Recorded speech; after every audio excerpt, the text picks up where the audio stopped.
זו את. בואי אלינו. מה? לא יודעת.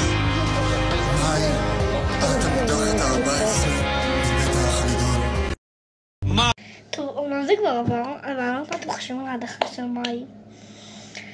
היא הייתה טרחה, היא הייתה דיירת שהייתה צריכה להגיע למקום הראשון. לא יודעת איך היא הודחה לפני כל החדשים האלה.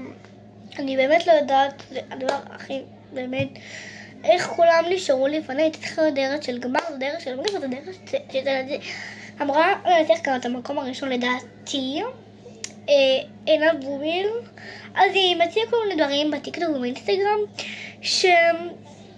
הצביעו ליוסי, ולדעתי היא גם משחקת קצת בהצבעות, שבאמת זה לא נראה לי הצבעות, כי כולם הצביעו למאי בעצם.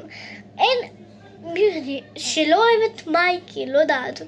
אז אני באמת חושבת שזה לא באמת היה אמור לקרות עליך של מאי, אבל מי שמסכים איתי שאין עונה בלי מאי, ואין עונה בלי מוגרפי, וכל מה שהלך במפתיע של הכדרור, באמת אין עונה בלעדיהם, נגמרה העונה, אפשר לסגור.